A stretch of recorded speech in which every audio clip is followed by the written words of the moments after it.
Okay, welcome to the Stellify podcast. And today I'm joined by James Rodney, an organiser with ACORN, a community union that's been quietly building power at the local level across the UK. Over the past decade, ACORN has supported tenants facing eviction, challenged exploitative housing conditions, and taken direct action against practices they see as unfair or harmful to working people. They describe themselves as a union for ordinary people, bringing together tenants, workers, and residents to use collective action to improve everyday life. James has been part of that organising work, helping people navigate housing struggles, debt issues, and local campaigns, whilst also contributing to ACORN's wider push for structural change. So today we're going to explore how James got into this work, what community organising actually looks like on the ground, and why ACORN believes real change begins at the neighbourhood level. So welcome, James, to the podcast. I'm glad to have you here. What first pulled you into community organising work then, James? Yeah, it's a good question. Just before we start, it's you can call me Jamie. Okay, Jamie. Yeah, no, but basically no one calls me James. But aye.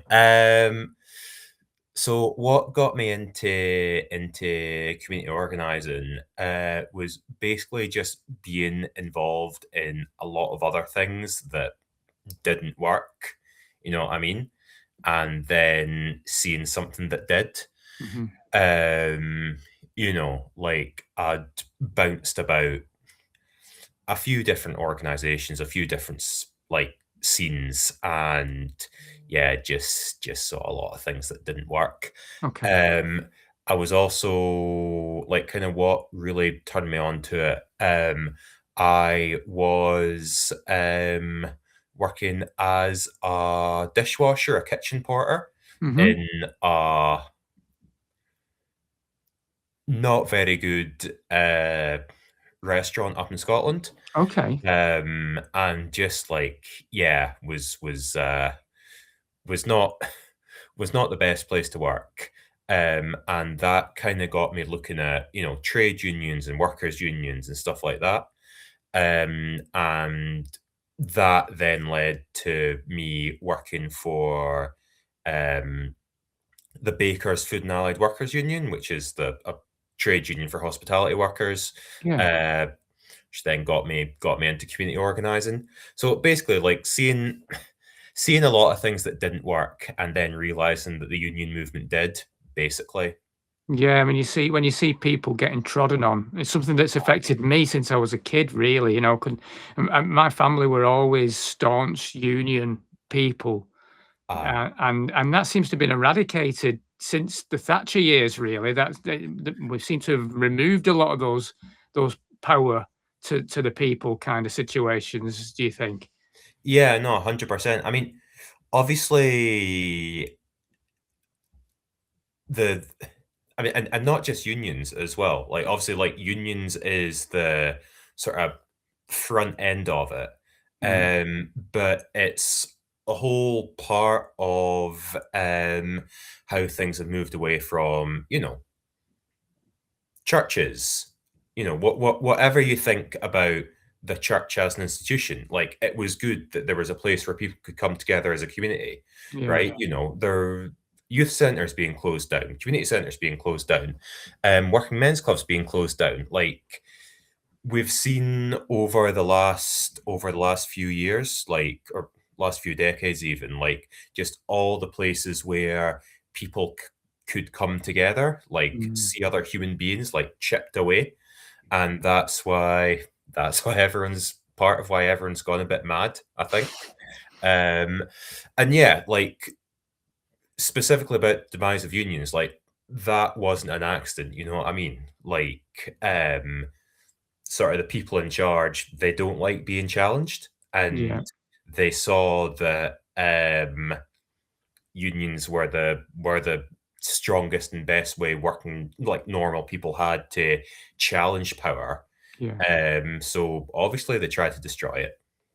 Absolutely. Is there anything specific sort of moment or particular experience that made this kind of a personal thing for you then in terms of getting stronger in wanting to make a difference? So that's a good question. I mean, obviously, like working in the hospitality sector, Mhm. the place I was working in, it was bad. You know what I mean? Like, you had basically like it was going downhill. So the owner was taking that out on the manager, and the manager was taking that out on the chef, and the chef was taking it out on me. And sort of just that feeling of kind of powerlessness, you know what Yeah, I mean? yeah. And then similarly, after that, I was working for Deliveroo. Okay. And yeah, I mean, it's the same kind of thing, right? Like Yeah, getting your hours cut, or like having some guy sat in an office like screaming at you down the phone because you weren't making deliveries fast enough. Um, it just like, yeah, really like sort of fired me up. You know what I mean? I Like think just that sense of you've got no power and someone who's pushing you around has all the power. Um, yeah, that was the main thing for me. isn't it funny how sort of middle management types have this kind of trip almost Yeah, yeah. where and normally, I mean, not to be disrespectful to middle man because there's a lot of great middle management as well, but I've experienced that myself, you know, when you get the odd one or two that's got this power trip and they're not on a lot of money. They're just almost trying to climb a ladder and to prove a point, but in that ambition, they're prepared to walk all over individuals and make people feel like they're tiny. Aye. Yeah, yeah. I mean, you know, we'll get. I think we'll get onto this, but a big part of it's around like part of that same thing's around bailiffs. You know what I mean? Like Mm, these are you know like your average bailiff is not someone really high up in the top of the pyramid, right? They've got a bit of power, and they've been given permission to use that power against people with less power than them. yes. So you know, of course, you see the kind of abuses that we see that you know we've seen over the last few years with like bailiffs abusing people, kicking people around. Yeah, like but yeah, that kind of like middle management sort of I work in an office, I know more than you kind of Yeah, yeah, mentality. yeah, yeah. It's not good. It's toxic. It's really strange. I could never get my head around why people want to be like that. And we will definitely have to get onto bailiffs because that's such an massively important topic in what ACORN do. And I've experienced the bailiff situation myself, and well, we'll get into it, you know. Yeah. But it is it is so hard for me to understand why people get on that trip of power. It's very strange. Um, for someone who's never heard of Acorn, then Jamie, what does being a member actually involved? So basically, Acorn, it's based on the idea that if you're dealing with a bailiff on a power trip, a landlord who's exploitative, if you want to make change in your community, if you want to, you know, get better public services, if you want to like get safer streets, all this stuff, right? Very hard to fight for that by yourself. Much easier to do it as part of a group, Yeah, right? So we get people together in numbers and we use those numbers to win. yeah, Because in the day, like, you know, whether it's the middle managers or whether it's like people who are genuine elites, right? They might have all the money, they might think they've got all the power, but mhm, there's a lot more of us than there are them, and we can use that to get stuff done. Like in Bristol, there's a block of flats with so much damp, folk are going to the toilet with umbrellas. We got every single person, every single bathroom in that block of flats replaced. We got compensation for the residents, right? wow, In Manchester, used to be if you fell behind your council tax, they send a bailiff after you. yeah, We went in on Manchester City Council for 18 months and we got them to back down. There's now 50,000 households in Manchester who are never going to see a bailiff because people stood up and fought back. And, a bit closer to home from where we are in Lancashire, there is a situation where there's this young guy, I won't say his name, but he was being evicted by his landlord. He wanted to, basically, he'd said, like, I'm happy to leave, just give me a couple of weeks to find a new place to live. The landlord said, like, no. Sent a bailiff round. We lined up outside his house. Nice. Bailiff tried to get in. Well, didn't even try to get in. Like, took a look at us. Like, kind of whined down the phone to the police. The police took a look at us. Like, actually, we're there's too many of them to arrest. Yeah. And also, we weren't doing anything illegal. Yeah. And yeah, the bailiff backed off. And we do that all over the country, right? Stopping evictions, stopping bailiffs. We're able to do that because we're the members organisation, right? So we're not told what to do by politicians or anyone else. Our members decide what we do and how we do it. Yeah. And we're able to do that because we're owned by our members, right? So where a lot of organisations fall down is they have to take orders from other people because those people are funding them. Yes. Whereas all of our members just chip in a bit of time, a bit of money every month, and we use that to keep going and keep winning. That's how I sort of sum up ACORN, right? Like, it's for people who are used to being pushed around and don't want to take it anymore, basically. Yeah, absolutely. And like you say, that there's such a strength in that number, because if you face it alone, it's tricky.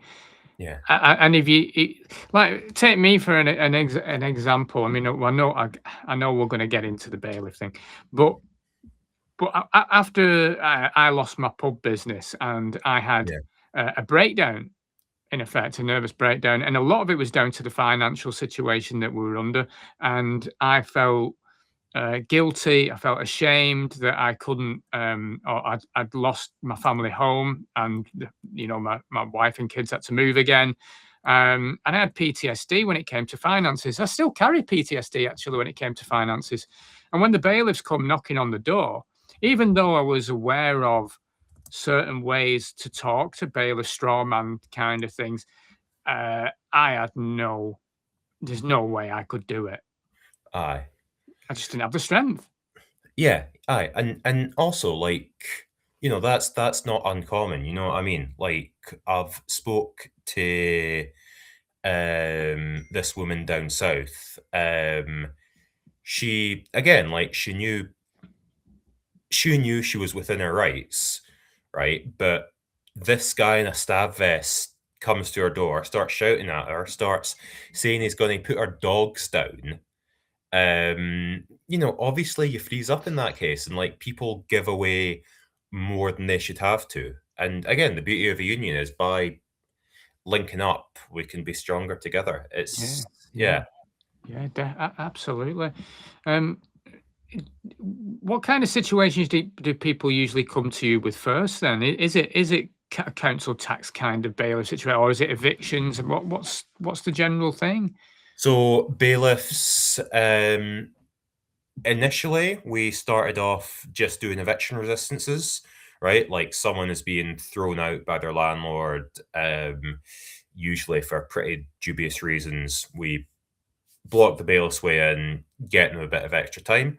Yeah. Sometimes it's around council tax, right? Mhm. Like, someone's got into a bit of council tax debt, usually through no fault of their own, right? Like, Mm. there's a big myth that if you've got into debt, it's because you want to be in debt, right? But most people, even if they've made, like, a couple of bad calls, right? It's Yeah. not out of malice or whatever. And more recently, we've also been dealing with, people's cars being clamped. We've been dealing with PCNs, parking charge notices, and that kind of thing. So that's part of it, the kind of fighting individual cases, but it's also fighting on a bigger level. Yeah. So currently we're involved in it's called the Boot the Bailiffs campaign, where we're trying to get the use of bailiffs to collect council tax debt banned across the UK.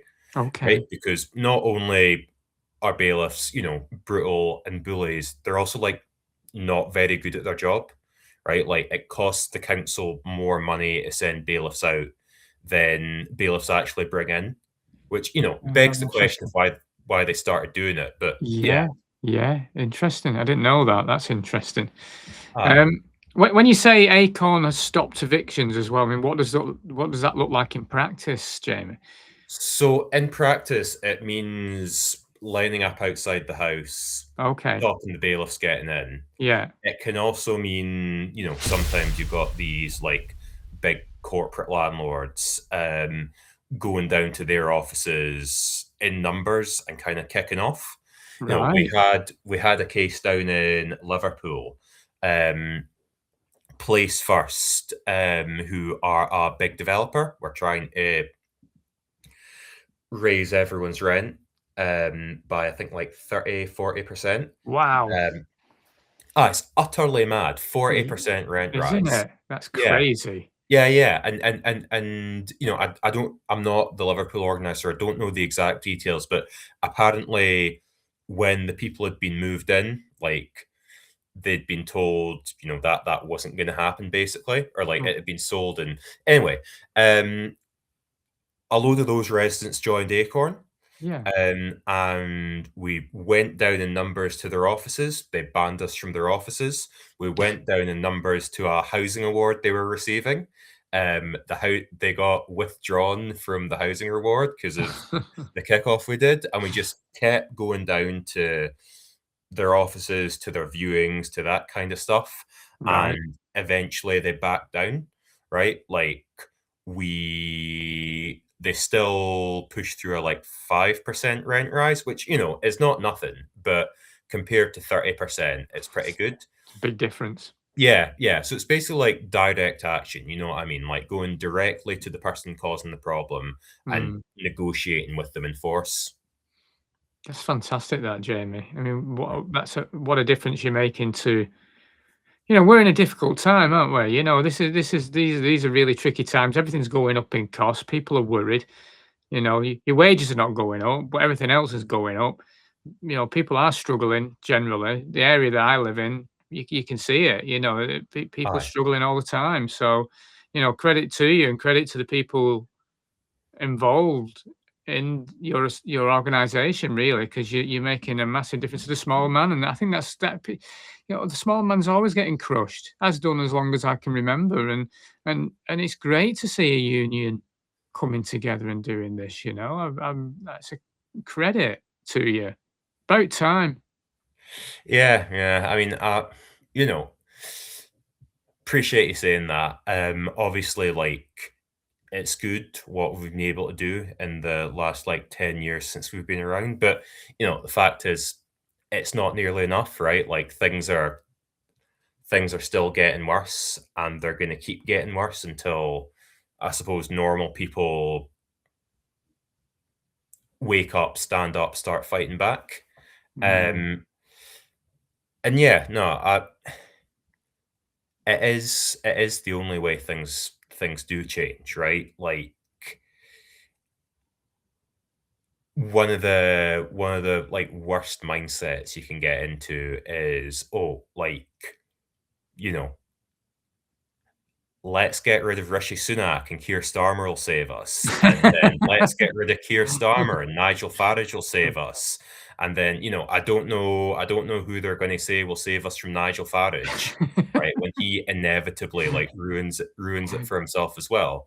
But like the only way this is going to change is by like normal people standing up and fighting back. Oh, 100%. I totally agree with you, Jamie. Yeah. Until people realize that voting harder next time doesn't make a difference. You know what I mean? It's just no. Yeah, yeah. it- Like I think people should vote, like I'm not like obviously that is important, but like if that can't be the only thing you do, you know what I mean? Well, Like we're relying on people, or we're expecting things from people that have no interest in us anyway. But generally, have got vested interest elsewhere, and they're bought and paid for.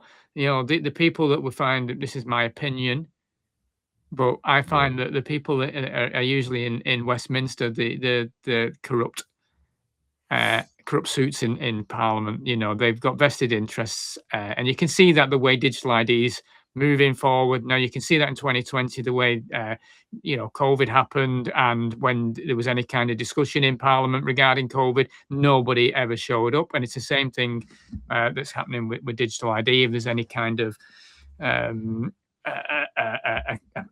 people coming towards it in a different narrative, they don't want to hear it.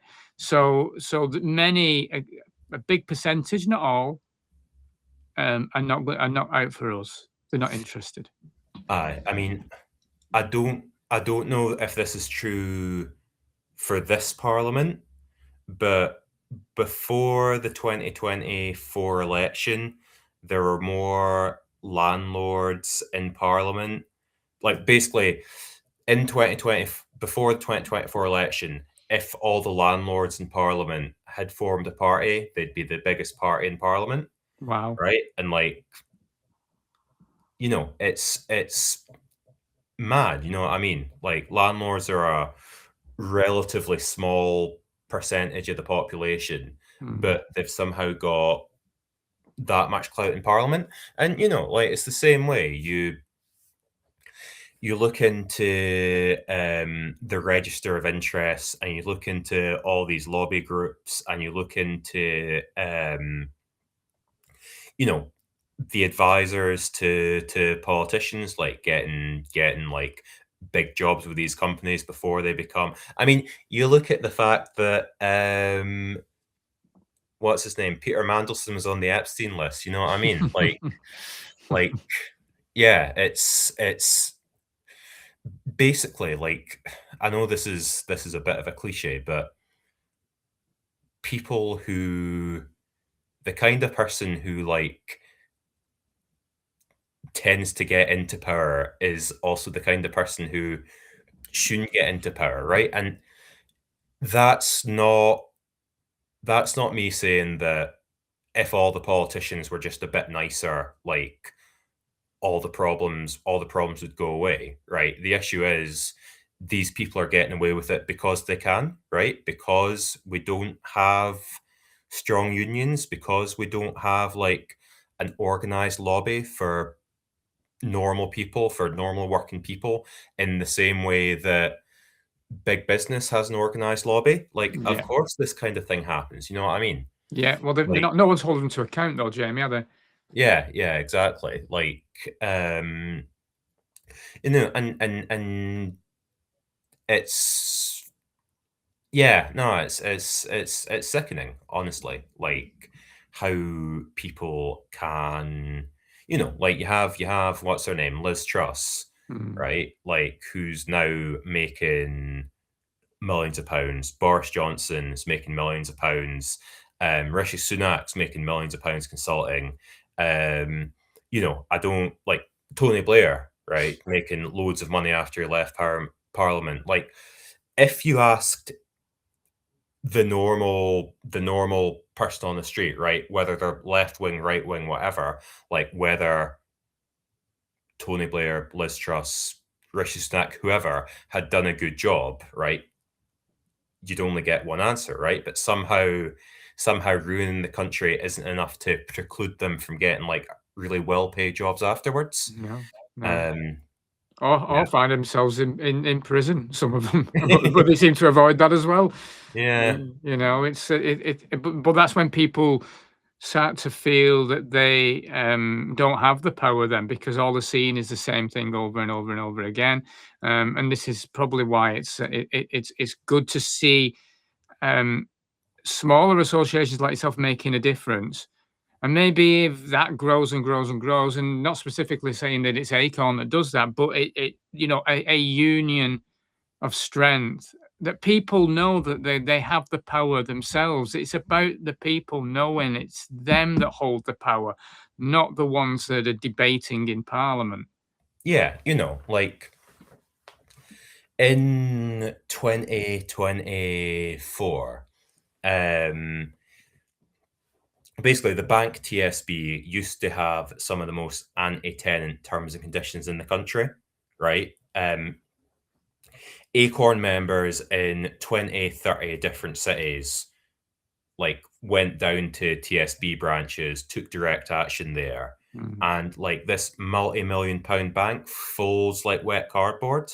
Like literally within a day, they'd given us everything we were asking for. Like a few months ago, all the different like bailiff companies were having a conference in Leeds. Something like 300 ACORN members from around the country descend on the bailiff conference. I mean, I tell you what, they're not so brave when it's not like pensioners and disabled I people they're bet. picking on. Yeah, Yeah. I bet. So all these bailiff bosses like go running out of the conference center. We take it over, to the point where the organization that was hosting the conference, they've deleted all their social medias. No one's heard anything from them for ages. And I mean, anecdotally, right, like we found it a lot easier to stop bailiffs pushing people around since then. And Right. like that's what we've done with only 8,000 members. If we can get to 20,000, 30,000, 100,000, you know what I Wow. mean? Yeah, Like, exactly. yeah. And that's how long has ACORN been going then? It's a good few years though, isn't it? Yeah, we were founded in 2014 down Okay. south. Okay. Obviously, like that's what 10, 11 years now. And yeah, every year we've got bigger, we've taken on bigger actions, we've beaten nastier opponents. Yeah. And yeah, hopefully this is just the start. 100%, yeah. Do you feel that councils and sort of national government are easier or harder now to engage with today than when this all started, do you think? So I mean, that's a good question. Obviously, like I wasn't involved in ACORN like way back at the very start. Yeah, Um,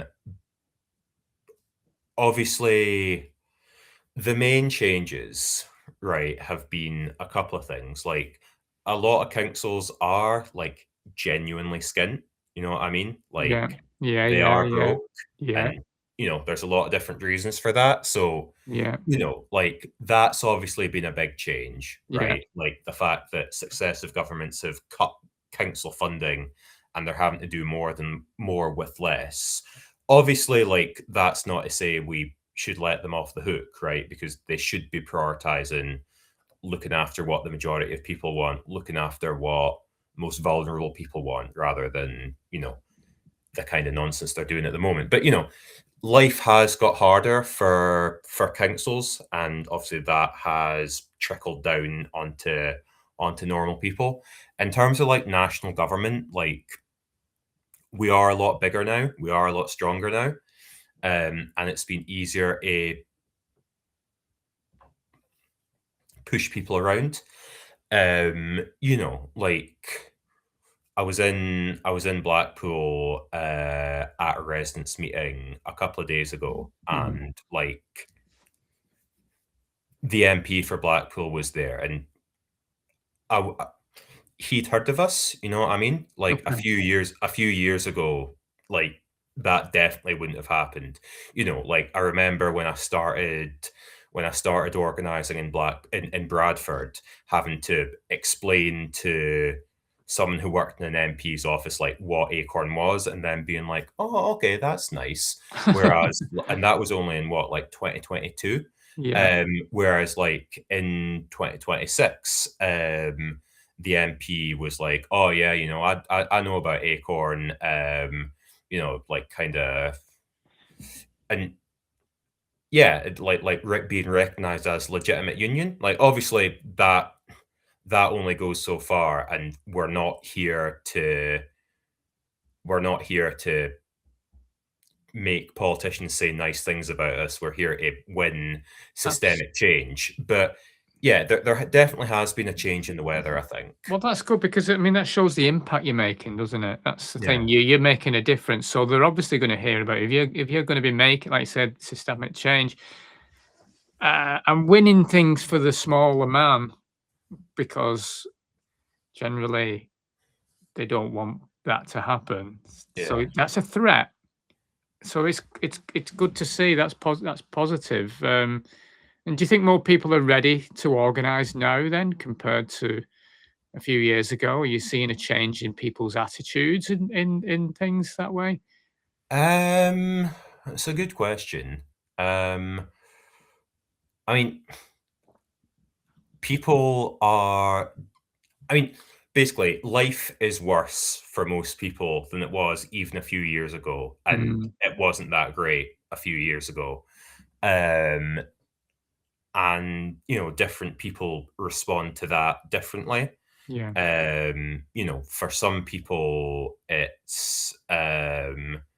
For some people, it's more along the lines of like, I've just got to look after me and my family now, like kind of um I'm just gonna mind my own business, keep my nose clean, keep my head down. And you can understand why people are saying that, like that's like a perfectly normal, natural thing to do. But you're also seeing loads and loads of people who are in the same position who are being like, right, I've had enough. What can I do? Um, know what I mean?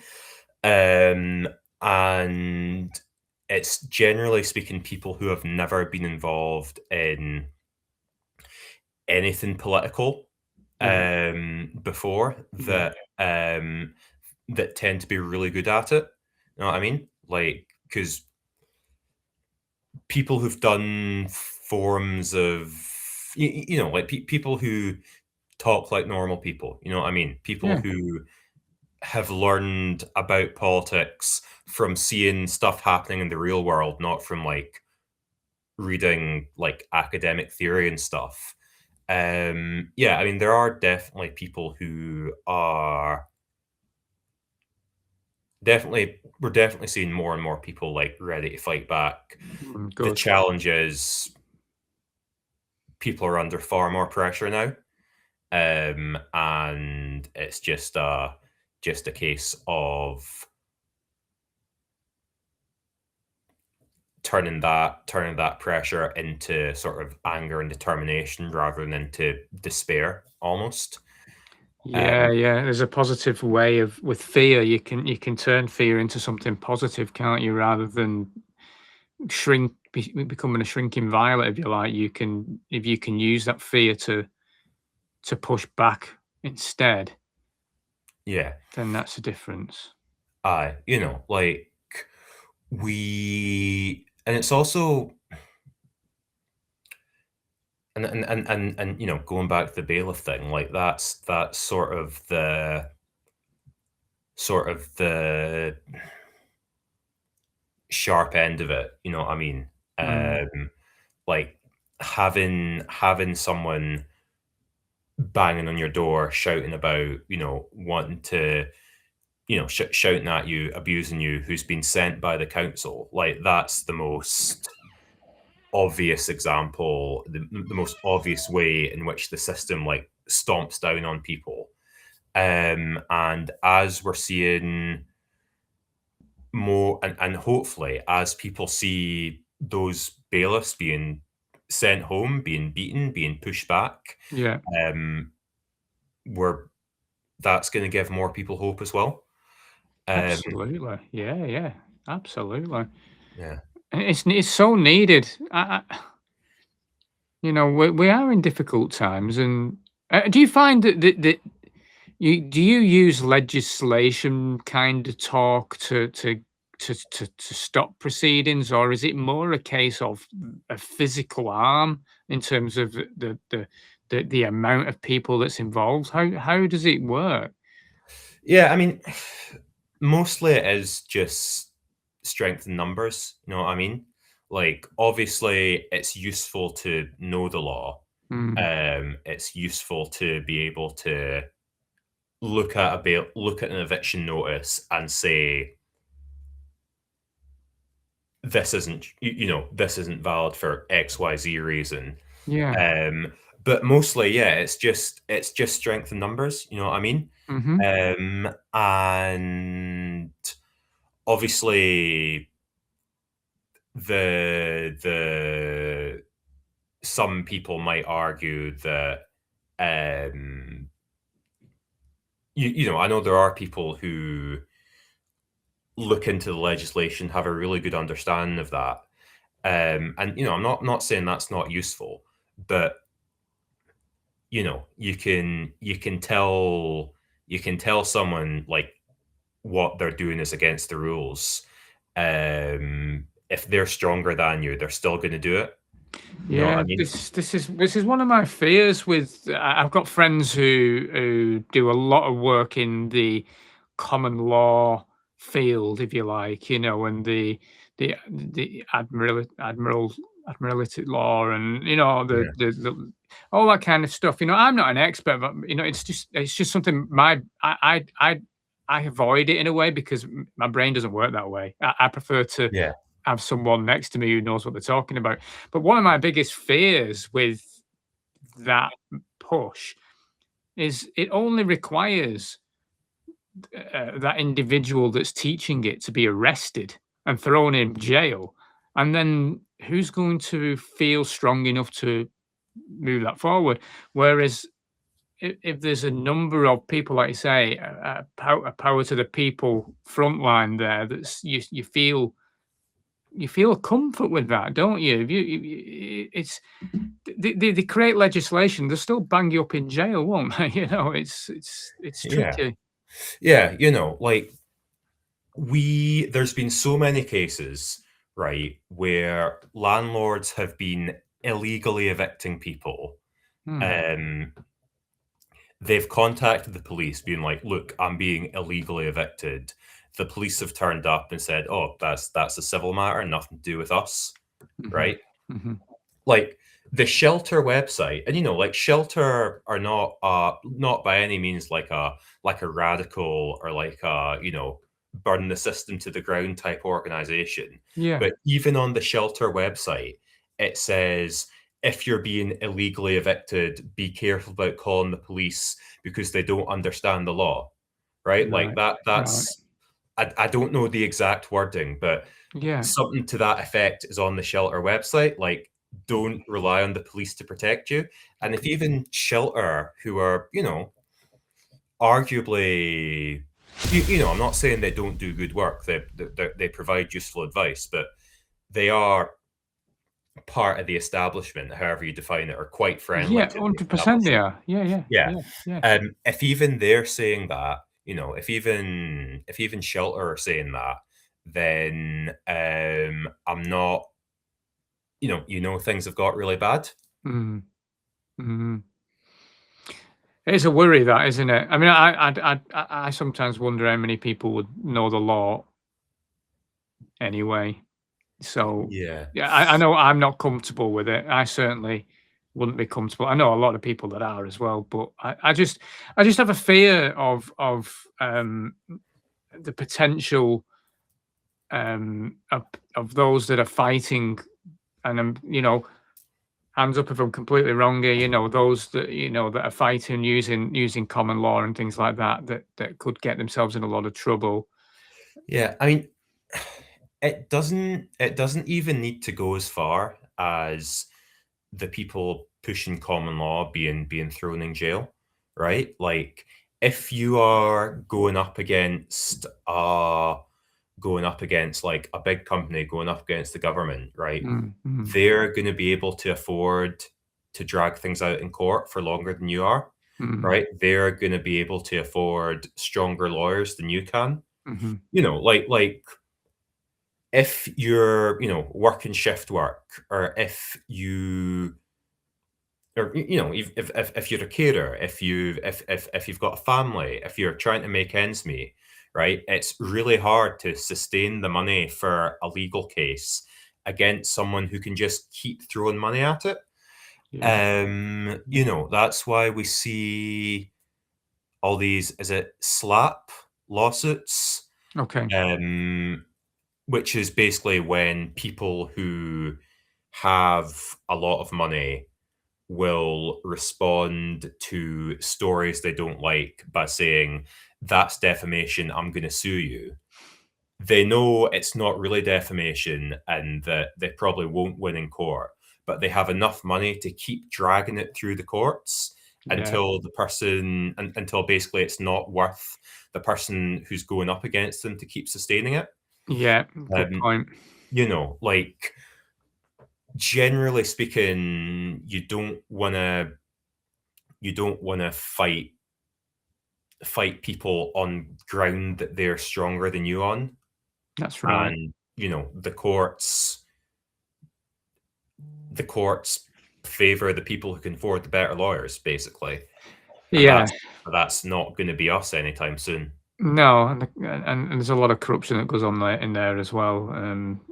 It's it like you say, you're fighting a system that is built for the system, not for the people. Yeah, and like, that's not to say there's not good people working within the No, system.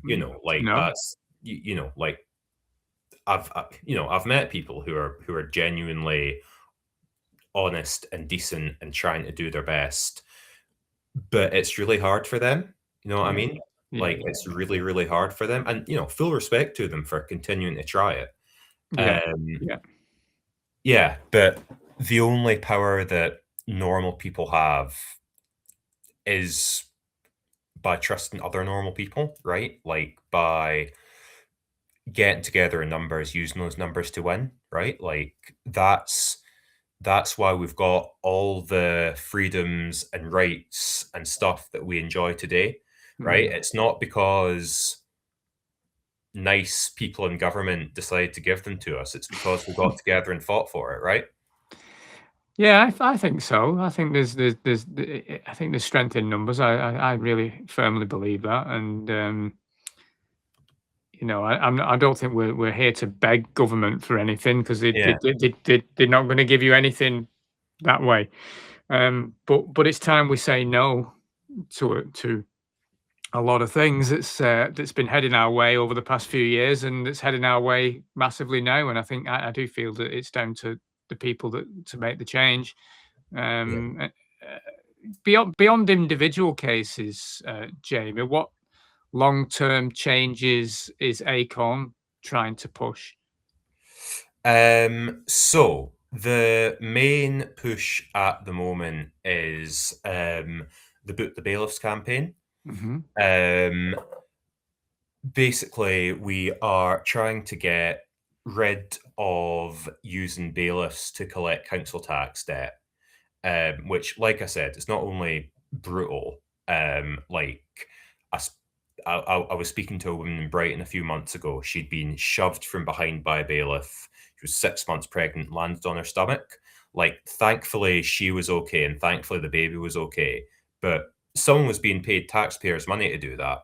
So get rid of that and replace it with what's called an ethical debt collection policy, Yeah, which is the use of basically other methods to collect council tax from people. And we found that is A, more humane, but also B, gives a better deal to the taxpayer, right? yeah, Like, it actually costs us less money to collect bailiff to collect council tax in other ways than it does to send out the bailiffs. yeah, yeah, Um, yeah, yeah, and then longer term, we want to see the system of council tax debt, or system of council tax completely scrapped. Like, council tax, it doesn't work as a tax. Like, the average household in Blackpool pays higher council tax than the average house in Westminster. Um, Really? I didn't know yeah, that. yeah, no, it's mad, That's right? Because insanity. yeah, because the banding system, like, it's I so, didn't know that. yeah, antiquated and stuff like that. So, yeah, basically, like, we wanna scrap that, replace it with something more sane, more sustainable. Yeah. Um, Going and sort of further down the line, we want to push for huge amount more houses being built, right? Like, we're in a housing crisis, we need more housing. Hmm. Want to push for tightening up regulations on landlords, so that the people who are the landlords who are abusing their power now can't get away with it. And also want to push for um, regulation to stop rent going too high, basically. Like, so we're not seeing 40% rent increases out of nowhere. Yeah, yeah, yeah, Um, yeah. oh, sorry. The other thing I forgot to mention on the bailiffs thing, also looking for, speaking of regulation, more regulation on bailiffs, right? At the moment, bailiffs, there is technically a regulatory body for bailiffs, but it Okay. can't do anything, right? It can just say, you did this and it was bad, but it can't actually stop them from doing it. What, while they shove a pregnant woman on the floor? Yeah, exactly. You know what I mean? Wow. Like, Insanity. yeah, like I was gonna say it can slap them on the wrist, but it can't even do that. It's literally just telling them not to do it anymore, I, I, and if they keep doing it, it's mad. I, Also, like bailiffs, so basically bailiffs have been left to kind of regulate themselves, mhm. right? And that's a recipe for disaster, right? Like having Definitely. people with huge amounts of power and absolutely no accountability. Like we had a bailiff down in Bristol, who on an action, tried to grab one of our members by, can I swear? Yeah, yeah. Help yourself. Basically grabbed one of our members by the bollocks and like twisted. As it was, the member sparked him out. But the fact that a bailiff can get away with doing that, and that he felt entitled to do that he felt safe doing that in public, like, What are they gaining, Jamie? I mean, what seriously? I mean, let's look at the bailiffs side of things at the moment.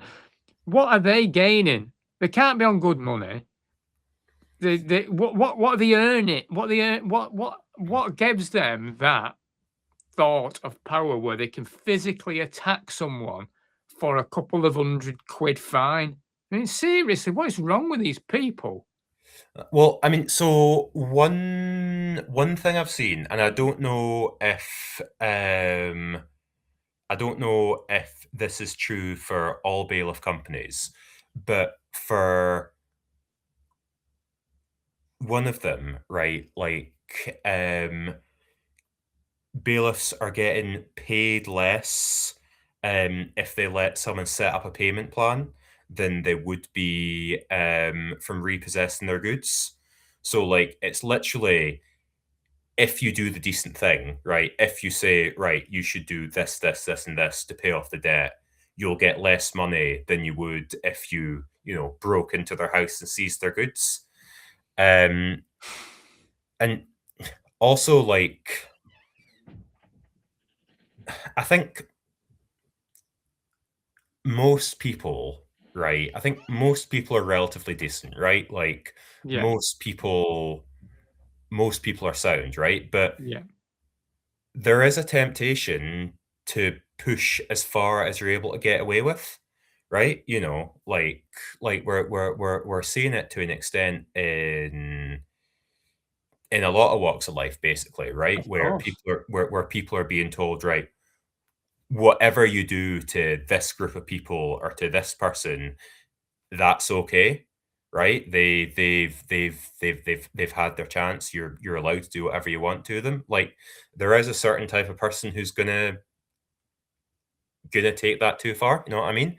I think as well, it's goes back to what you were talking about of like people with a little bit of power, like trying to take that out on people with even less power than them, Yeah, right? Like, because you're right, a lot of bailiffs aren't on very good money. Um, and there's probably not going to be. It's the same as like when I was a dishwasher, that chef who would take out the fact that the manager was shouting at him by shouting at me. Yeah. I'm not going to say like bailiffs are victims or whatever, but in a way they are, right? Like Hmm. they're being put in a system that rewards being a bit of a bastard. So obviously people are going to act like bastards if you do that. It's obscene, Jamie. Yeah, like we have a ACORN member in Bristol who is an ex-bailiff. Hmm. I think he found religion or something and is sort of trying to change his ways and stuff. And yeah, basically, like he says he got into it because he was desperate. He had nothing else he could do. And it gave him a sense of power over other people. Right? It's The bad. hiring bully boys. Yeah, exactly. It's quite sad to see, and you see that in. Unfortunately, I think you're seeing that in our police forces now as well. That it's not the same as it used to be. And we're seeing, not every one of them, I'm not saying every one of them, but there seems to be a large percentage of individuals that use that power, that opportunist power to cause distress. Yeah, I mean, and the other thing is, like, usually bailiffs are not from the. So, for example, right, in Bristol, a lot of the bailiffs are Welsh, right? In Hmm. Chorley, a lot of the bailiffs are from Preston. Hmm. In Wigan, a lot of the bailiffs are from Manchester, Right. right? Like, in Barnsley and Doncaster, a lot of the bailiffs are from Sheffield, right? And like kind of vice versa. Like Hmm. they're usually taking people from other towns, other cities to go into other places because people are less likely to do that if there's a chance they're running into someone they know. You know what I Yeah. mean? Yeah. Yeah. Yeah. So it's strategy, isn't it? They've got a Yeah. strategy for it. Um, I don't know they sleep at night, I'll be honest with you. If how they can go and push a pregnant woman to the floor over 100 quid fine and then go home to their own family and kids and sleep soundly at night. It beggars belief, to be honest with you. I don't know what kind of individual that is. I just don't get it. Yeah. I mean, you could say that for people in a lot of walks of life, right? Yeah, Like, 100% you can. Yeah. yeah, Yeah, yeah, yeah, yeah. yeah, It's it's it's a weird. shame. I Yeah. find it so strange, but you know, that's me. I just don't get it. Um, Yeah. I mean, like I'll be honest, right? Like I mean, I was never a bailiff, but there's a time in my life when I was not a very nice person, you know what I mean? Like I didn't treat people around me very well, right? mhm, And like a big part of that was because I thought I could get away with it, you know what I mean? mhm, You know, mhm. obviously, like I've now realized that that behavior's wrong and you shouldn't lie to people all the time. Mhm. Um, but yeah, if you, I think speaking for myself here, I think a lot of people have just a lot of people have, I guess, a good side and a dark side, right? Of And course we like, all do. We've all got a yeah, shadow. We all have. yeah, exactly. And Yeah. if you're in a situation where you can indulge your dark side without any consequences, obviously you're going to do that. You know what I mean? It's that's what is it Dr. Jekyll and Mr. Hyde was about. Um, 100% it is. yeah, We have, and I talk about that a lot on a lot on my podcast. We all have a shadow side, and it's part of who you are. But you've got to, like, you've were able to observe yourself and recognize that that isn't the way to be. And a lot of these individuals maybe just have a lot of lessons to learn, but it seems to me a lot of these people continually or even get off on it. yeah, like I I was seeing like I was seeing the other day we had ACORN, sorry, not the other, a few years ago, right? There's an ACORN campaign where there'd been a fire in a block of flats, and we were fighting to prevent or fighting to get like the fire safety systems overhauled there. Yeah, Um, we eventually won that campaign, right? Got like £100 million worth of fire safety stuff put in. yes, But during the campaign, one of the housing guys for that city, like some who was in the city council cabinet, um, turned around and said, you should be grateful you're not homeless. You know what I mean? Like that was the response to people who were living in houses that were not safe. wow. Um, and yeah, like he was able to say that because he was sat in a nice office somewhere, and it was never going to happen to him or his kids that they die of smoke inhalation because there's no fire safety stuff. Like, yeah, it's Unbelievable, isn't it? yeah. Uh, have you have you seen people change personally once they become involved with Acon and realize they're not alone? Yeah, absolutely, 100%. It's actually one of the best parts about the job, right? Like, I've seen a lady who, but I don't want to give away like people's like sort of No, personal no, details, but no. like I've seen someone like s- go from being like seen a lot of people actually go from being like frightened and like hopeless about the state of things Yeah, to like being much more confident, right? I remember when I was working in Bradford, right? Like we had our first action against this big housing association, and the head of the housing association came out and like he looked terrified of us, and you could see like kind of just the feeling going through the crowd of like, wow, this guy who makes far more money than us,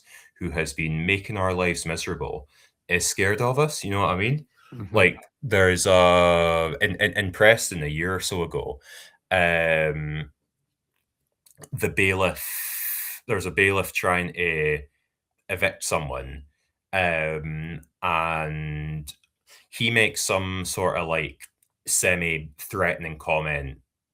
Um, he makes some sort of like semi-threatening comment, and everyone just laughed at him. right. And I still he and there's still Acorn members in Preston who talk about that, like talk about how it felt to laugh at a bailiff, to send him scampering home. Like once you realize you've got power, right? Once you realize you're not alone, once you realize that actually you can win, um, Yeah, it's helped me change quite a lot. yeah, yeah,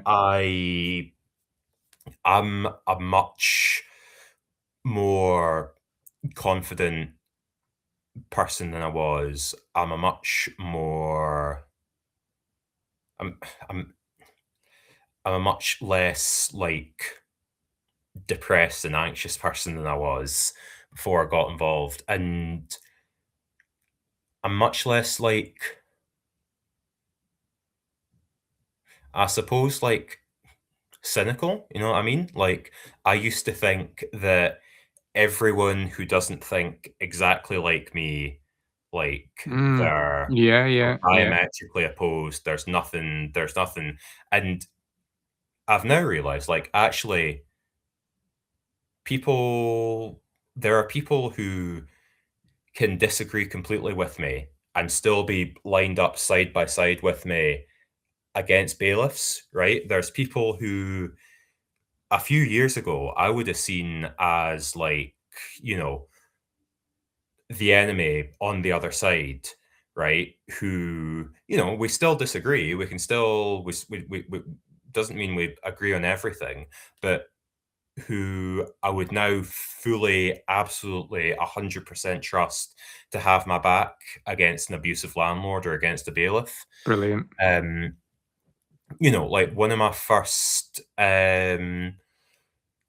we had this big campaign in Bradford, Mhm. right? And I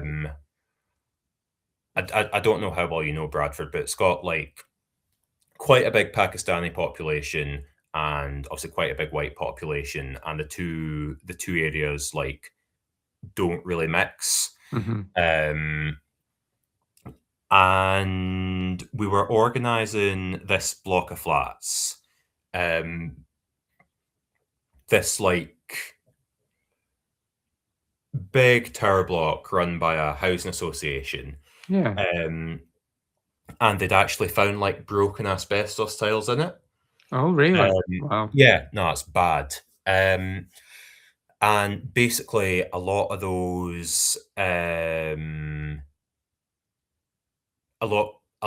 the people in the block of flats like had,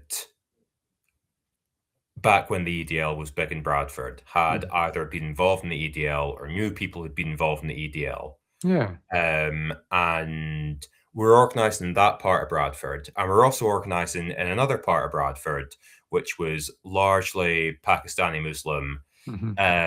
and where, you know, they weren't wealthy by any means, Yeah. right? But they Yeah. had a little bit, like most of them worked, right? Most of them were a little bit better off than folk who are unemployed, and a lot of them had, and a lot of people kind of had the view that, you know, if you're on benefits, you're a user, taker, whatever. Again, not all of them, but a Yeah. lot of them. And it was quite interesting, like as we were fighting the campaign, seeing the two communities get like closer and closer together. You know what I mean? Like the white people starting to see that actually Muslims weren't the enemy, and the Muslims starting to see that actually white people weren't the enemy, Yeah. right? Yeah. And actually, the fact that the target we were going up against was very nasty, very smart, very like abusive, actually helped with that. Like, because Mhm. the other side were so awful, it made it a lot easier to. Bring people together. Yeah, yeah, yeah, exactly. You know, like, yeah, it's obviously like the best thing about being an acorn is being able to win, but the second best thing is seeing how people change, and yeah, seeing how I've changed, stuff like that. Mm. Yeah, yeah. So, I mean, that solidarity is so Yeah, important, isn't it? Does that how do you keep people engaged then, Jamie, in terms of, because you've got large membership really. I know you obviously you want to grow much larger numbers, but you said you got 8,000 members, is that what you yeah. said? So how does that work in terms of keeping, people engaged when you have a moment of action then? Um, Basically just like, I mean, honestly, like keeping people engaged when we're taking actions is the easy bit. Kind of the worst. the hardest parts is like, and we had this in Preston like a year or so ago, was when we like couldn't find a case to take on, right? We couldn't find any actions. Because like when we're not taking actions, when we're not fighting, it's like much harder to keep people engaged. Yeah. Because like we're getting into a situation where we would just send a demand letter to a target, and a target would be like, "Oh, okay, fair enough. We'll give you what we want." Oh, Um, right. Okay. and Give that up was straight away. yeah, and that was obviously good. You know, Yeah. I'm not saying that was bad, Not up for a but fight then. yeah, but um, but like it's a bit harder to justify like paying money into an organization when the only thing the organization does is send letters out, and then the target immediately crumbles. Whereas like the times where we've had growth and the times where we've been like most successful in keeping and retaining and recruiting members have been when we've been fighting. Yeah. Like people want to get stuck in, you know what I mean? Like people want to get involved in stuff. Yeah. And it's yeah, So basically. talk me through that, Jamie. So how does that work? Say you've got a big action coming up locally, then how does that work? What do you do? So if we've got an action coming up, the first step would be like coming up with a plan, right? We There's some organizations who, I'm not gonna like slag anyone off, but there's some organizations who will just like have a protest for the sake of having a protest. Yeah. We don't want to do that. We want to make sure it's like strategic, targeted, disciplined. So like we come together, we make a plan, we be like, right, this person's job is to do this person's job is to do this person's job is to do that. If the police turn up, here's what we're going to do. If the target does this, here's what we're going to do. If the target does that, here's what we're going to do. And just kind of like plan things out from there. Then once we've got the people with assigned roles, make sure they're prepped. Then it's just a case of like calling up all the members, getting as many people there as possible. We'd have a debrief. We'd have a briefing before the action where we like specify all the things we want to do. Yeah. What we're going to do in each situation. Then we do the action, and afterwards we have a debrief. So like, here's what went well, here's what went not so well, here's what we can learn for next time. Because even if we don't win from an action, like we can still learn a lot and mean we're stronger next time. Yeah. Like, and that's another reason why sending demand letters and just winning is sometimes a bit frustrating, right? Because we're not learning anything from that. Yeah. I hear you. Yeah. And obviously like an action can be anything from 5-6 of us showing up to stop a bailiff to 300 of us going down to a bailiff conference to kick them all out. I was going to ask you about that because I remember seeing some footage. Was that Yeah. that wasn't long ago, was it? You turned up at a bailiff conference. Yeah, that was in October last year, I think. Okay. It's the Civil Court Users Association. So basically, like all the big bailiff companies gathering in Leeds in like this fancy hotel for a drinks reception, for like a fancy dinner, and to like plan and strategize better ways to terrorize pensioners. We got 300 of us together from all around the UK, right? There are folk from Preston, folk from all over. Yeah. those are the only two places in the UK, by the way, Preston and the rest of the country. No, got people from all over the UK, about 300 of us. We Yeah, gather in Leeds. We yeah, go down and literally like a shiver goes through the room looking for a spine to run up, right? Like all these like bailiff managers and bailiff bosses and people who think they're masters of the universe, yeah, like see 300 people, right?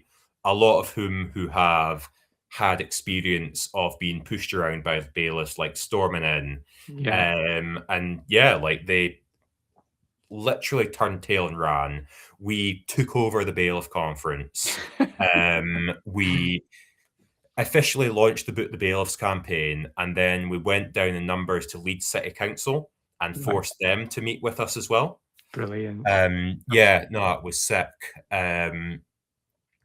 Like, and that was, and obviously, like, getting 300 people down was great. The energy was great, but the thing that I found most impressive was like how disciplined it was, Mm, right? Like, here you have 300 people from really diverse walks of life who disagree on with each other on a lot of things, yeah. who would probably in any other situation be like arguing with each other on social media, like all standing in discipline and in unity. And yeah, no, it was great. It's fantastic. It's wonderful to hear that people Yeah, are coming together in such yeah, a no, manner. 100%. It's we are in pressing times, and it's lovely that I love the fact that you've got that feeling of solidarity. Like I say, that's so important. It's that feeling that you're not alone. It's that feeling that you can come together and make a difference. I know you're saying about you don't necessarily want to win by the letter, but again, I see that as such a powerful thing where Yeah. they're receiving a letter going, "Oh, I can't be doing with this battle here. I'm not. Uh, Just give them what they want. Let's just get away with that one." I think that's yeah. powerful in itself. That's great Aye. testimony. Yeah, no. I mean, it is definitely really cool when we're able to do that. Like I remember an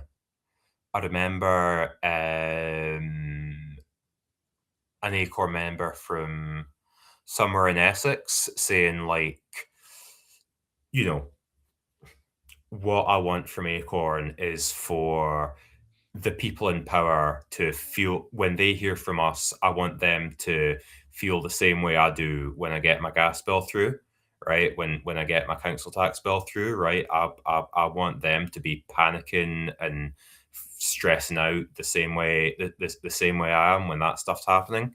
Yeah, Um, and yeah, no, it's great, and it is a testament to all the work like ACORN members have done all around the country that like now landlords can just receive a letter and back off.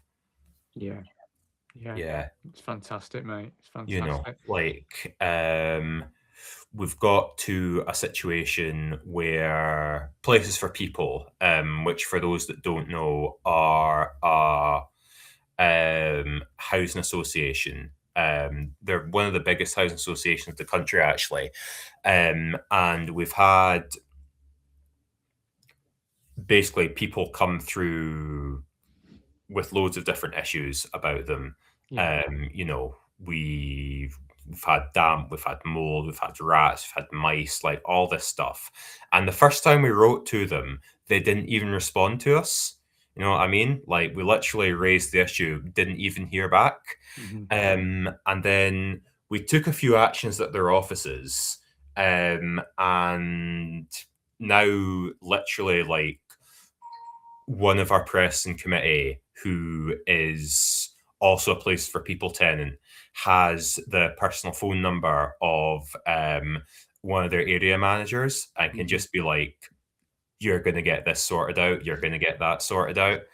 Um, like yeah, it's just incredibly powerful. Like the the strength we have in numbers, and I hope we can continue doing it. I'm sure you will. I'm sure you will. If someone watching this podcast, Jamie, feels frustrated with how things are from themselves, but never um, done anything in this manner, that they're feeling worried or anxious, what's the best way for them to reach out at this stage? So, I mean, obviously the first step is to join ACORN. If you go to www.acorntheunion.org.uk, go to the website, you can join as a member there. Usually people put in about an hour's wage a month, but if you're not in full-time work, there's like a few cheaper rates you can join on. Oh, it's coming up on the screen now. That's cool. Yeah, if you join ACORN, then that's the first step. The second step is if there is a branch in your area, you can find the contact details for the branch on the website. If you don't have a branch in your area, you can join what's called the National Membership Team, which is for ACORN members who don't live in a city or have a group or a branch, who take remote actions, who do stuff like nationally. They've won a lot of cool stuff as well. Right.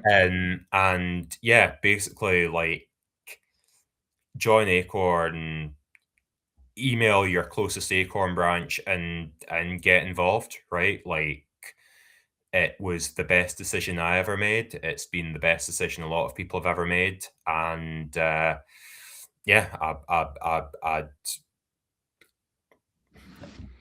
hope more people join. We're able to win a lot more if we've got more members. 100%. Yeah, 100%. Is there anything that gives you some genuine optimism then right now, Jamie? That's a good question. I mean, just the fact that we're winning up and down the country, like, since the start of this year, and that's not very long, right? We've stopped multiple evictions. We have reclaimed a stolen deposit.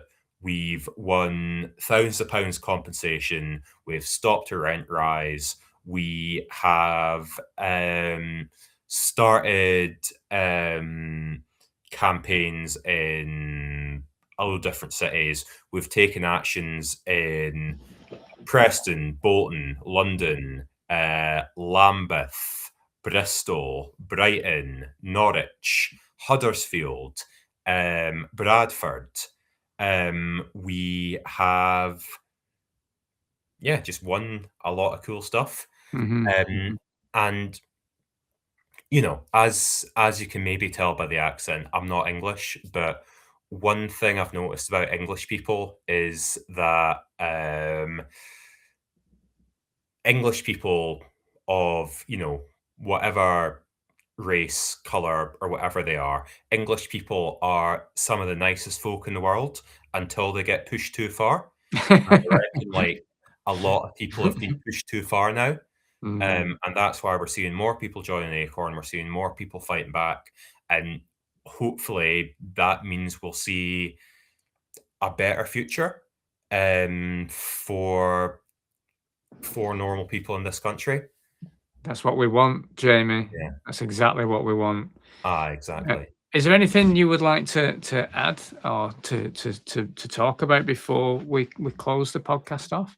It's a good question. I mean, beyond like joining ACORN, just the main thing I'd say is people are right that things are bad.